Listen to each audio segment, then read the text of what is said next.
ओम नमः शिवाय। माइकल की पाठशाला में आप सभी का हार्दिक अभिनंदन है। आज श्री शिव महापुराण का 12वां दिन है। रुद्र संहिता, पार्वती खंड, चतुर्थ खंड। हिमालय का विवाह।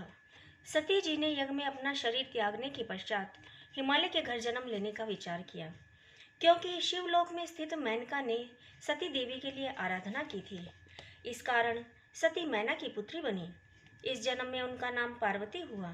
नारद जी बोले, हे ब्रह्मा जी, मुझे मैना की उत्पत्ति, विवाह आदि के विषय में जानकारी प्रदान कीजिए। ब्रह्मा जी ने बताया, उत्तर दिशा में हिमालय नाम का एक राजा था। वह श्रेष्ठ पर्वत की समस्त समृद्धियों से युक्त था और बहुत तेजस्वी भी था। उस पर्वत का दिव्य रूप ऐसा था जैसा श्री हरि का रूप संत जनों को प्रिय है। वह शैलराज हिमालय कहलाता है।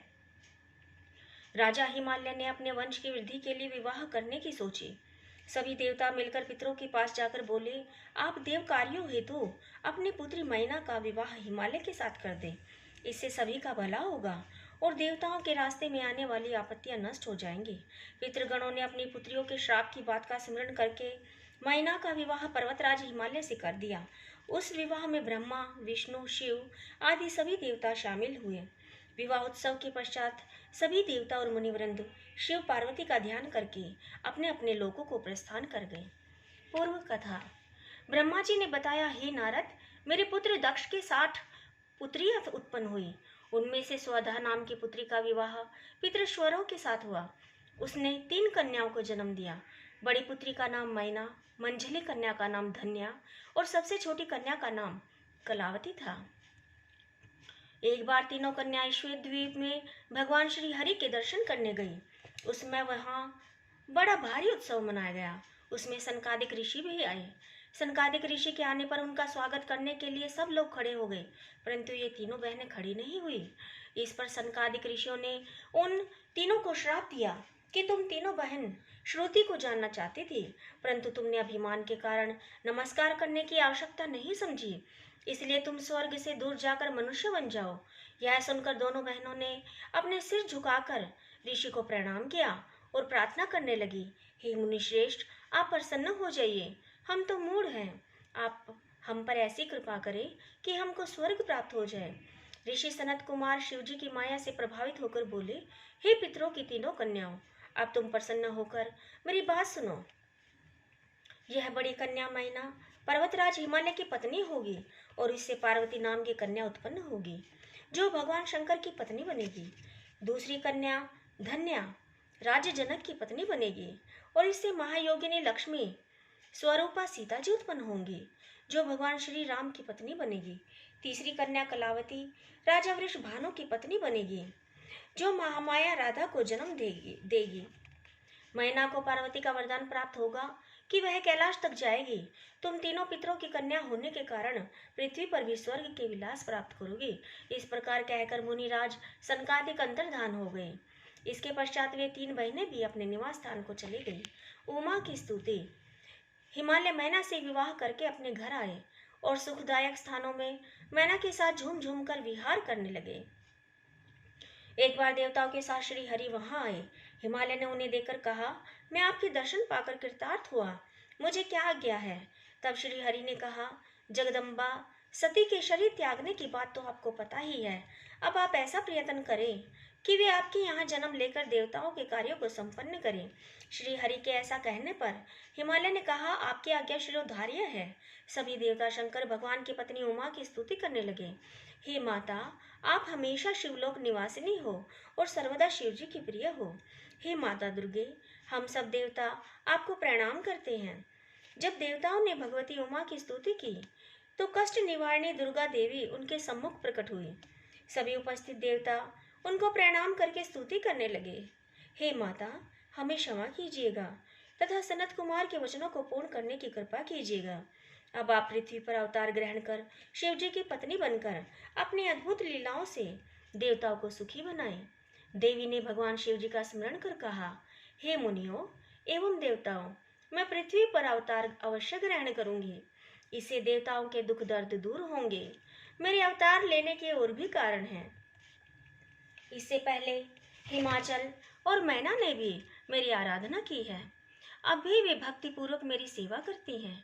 अतः मैं हिमालय के घर उनकी कन्या के रूप में प्रकट होंगी। मुझे ज्ञात है कि मेरे शरीर त्यागने से मेरे पति भगवान शंकर भी दिगंबर होकर मेरे वियोग को सहन नहीं कर पा रहे हैं। वे निरंतर जागते रहते हैं, जिससे वे कमजोर होते जा रहे हैं। वे मेरा पानी ग्रहण करना चाहते हैं, इसलिए मैं शीघ्र ही अवतार लेकर तुम्हारे कार्य सिद्ध संपन्न करूंगी। अब तुम अपने स्थान को जाओ और भगवान शिव का भजन करो। हिमाचल का तप।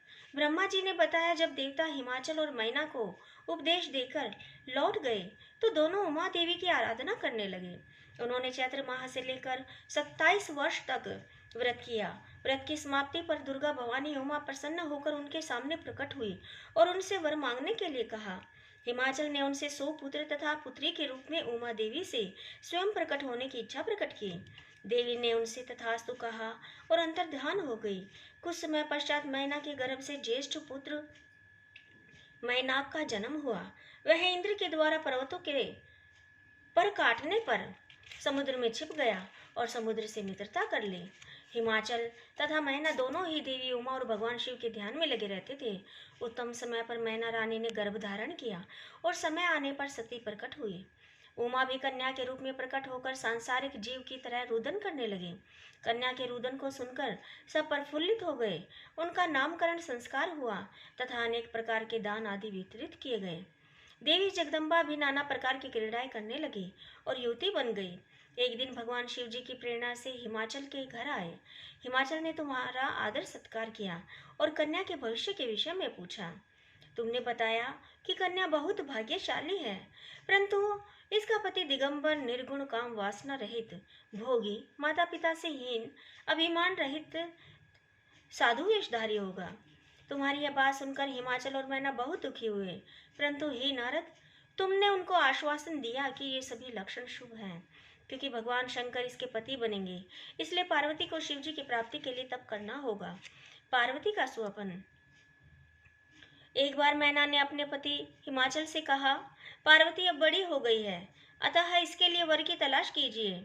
हिमाचल ने मैना से कहा, नारद जी की बात कभी झूठ नहीं हो सकती। पार्वती से शिव जी की तपस्या करने को कहो। यह सुनकर मैना की आंखों में आंसू आ गए। वे पार्वती की कोमलता को देखकर बहुत दुखी हुई। पार्वती जी बोली, हे माता, मैंने आज प्रातःकाल ब्रह्म मुहूर्त में एक स्वप्न देखा है। मुझे एक तपस्वी व्यक्ति ने कहा कि हे भाग्यवान, शिव की प्राप्ति के लिए तुम्हें तप करो। यह सुनकर मैना ने यह सारी बात हिमाचल को सुनाई। शिव हिमाचल संवाद। ब्रह्मा जी ने नारद को बताया।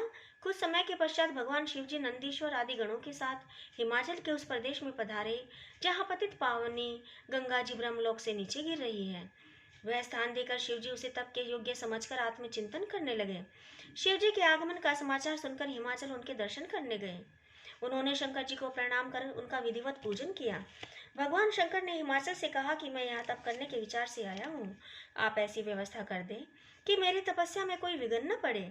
हिमाचल ने कहा, प्रभु, आप यहाँ तपस्या कर सकते हैं, आपकी तपस्या में कोई विघ्न नहीं पड़ेगा। ऐसा कहकर उन्होंने सभी प्रकार की व्यवस्था कर दी। कुछ दिनों के बाद फल फूल लेकर पार्वती के साथ हिमाचल भगवान शिव के पास पहुंचे। वहां पहुंचकर हिमाचल ने भगवान शिव को प्रणाम कर कहा, हे भगवान, यह मेरी कन्या पार्वती है, इसे मैं आपकी सेवा में लाया हूँ। कृपया इसे आप अपनी दासी समझकर स्वीकार करें। हिमाचल की बात सुनकर भगवान भोले शंकर ने अपने नेत्र खोले और सर्वांग सुंदर उमा को देखकर हिमाचल से बोले, हे राजन, यह कन्या चंद्रमा के समान सुंदर व रूपवती है। इस कारण मैं इसका यहाँ आना ठीक नहीं समझता, क्योंकि इससे तपस्वियों की तपस्या भंग हो सकती है। यह सुनकर हिमाचल व्याकुल और चिंतातुर हो गए। ओम नमः शिवाय, ओम नमः शिवाय, ओम नमः शिवाय। जय महाकाल।